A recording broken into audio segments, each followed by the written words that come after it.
भारत के लोगों को अपने मेहनत से ज्यादा अपने हाथ की लकीरों पर विश्वास होता है।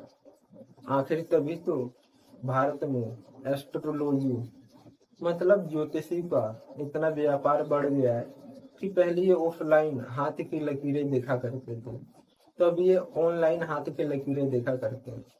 और इनका विज्ञापन इतना घटिया, इतना भद्दा विज्ञापन होता है कि इसमें क्या बताया जाए। कोई प्रेमी होता है जो रो रहा होता है और बोलते हैं, अगर तुम्हारी प्रेमिका तुम्हें छोड़ के चल गई है तो तुम अपनी हाथ के लकीर का फोटो भेजो और अपनी जिंदगी के बारे में जानो। तुम्हारे ऊपर कौन सा ग्रह भारी है और तुम्हें इतना पैसा देना होगा तो तुम्हारी प्रेमिका वापस तुम्हारी जिंदगी में लौट आएगी। आखिर क्या ये विज्ञापन है, क्या भद्दा है। ये लोग देखने के बाद इस पे विश्वास भी कर लेते हैं। तभी तो चीन में फिफ्थ जनरेशन के हथियार आ गए हैं और सिक्स जनरेशन के हथियार पे खोजबीन चल रही है। और भारत में फोर्थ जनरेशन, इसे ही मान लो, ऑफलाइन हाथ की लकीरें देखा करते थे। और फिफ्थ जनरेशन ये मान लो कि ऑनलाइन हाथ की लकीरें देखा करते हैं विज्ञापन। ज्यादा फर्क नहीं है। इधर से अगर युद्ध होता है तो फिफ्थ जनरेशन के हथियार आएंगे और इधर से युद्ध होगा तो इधर के ज्योतिषी हाथ की लकीरें देखेंगे और बताएंगे कि कौन मरेगा कौन नहीं मरेगा। तुम खुद सोचो, तुम अपनी बुद्धि से सोचो।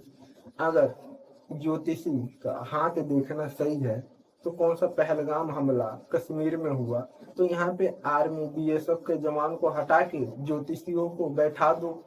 यहाँ पे कितने भी टूरिस्ट आएंगे घूमने के लिए, इनके हाथ देखेंगे ये। अगर और ये दावा भी करते हैं ज्योतिषी कि कौन कैसे मरेगा ये भी ये बता सकते हैं। तो यहाँ पे कितने भी पर्यटक घूमने आएंगे ये इनके हाथ देखेंगे।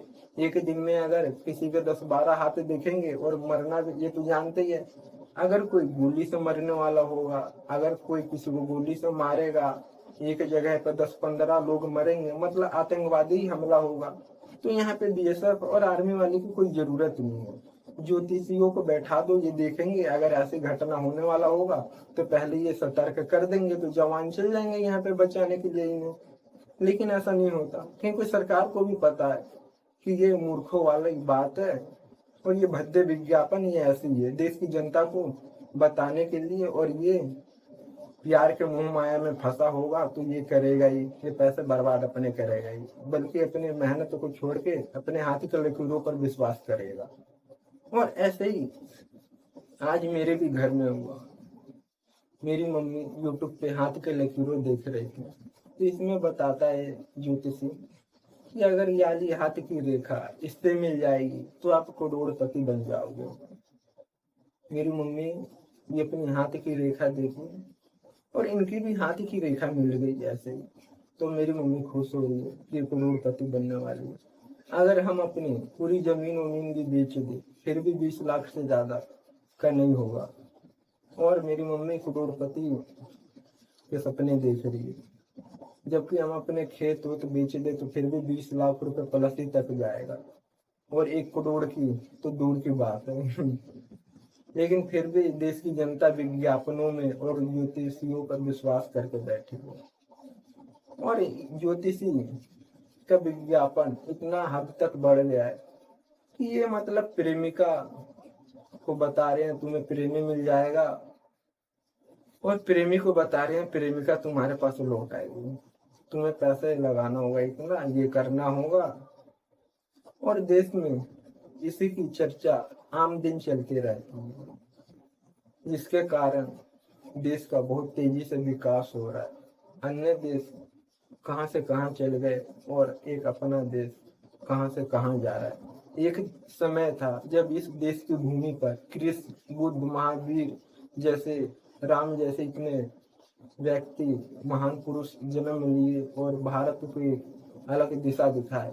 और आज का ये भी समय है कि यहाँ पर इतने करप्शन, इतने लुंगी चोर आदमी पैदा हो रहे हैं इतने कि क्या बताया जाए। और आने वाले समय में क्या होगा ये आपको भी पता ही होगा इस देश का। और अभी मिलते हैं एक नई वीडियो में, नए सवाल बताओ। और आप मेरी बात इतने ध्यान से सुने इसके लिए धन्यवाद। और आप अपने विवेक और अपनी बुद्धि से सोचिए और जानिए आखिर सत्य क्या है। सत्य की खोज करिए, बल्कि नपुंसक की तरह किसी की भी बात मान के मत बैठ जाइए। खोजिए, मेरी भी बात आप मत मानिए, आप खोजिए, छानबीन करिए। इतनी बड़ा यूनिवर्स है, कुछ तो हाथ लगेगा, और जो कुछ हाथ लगेगा यही आपके लिए हीरा मोती से कम नहीं होगा। और मिलते हैं अब अगले वीडियो में।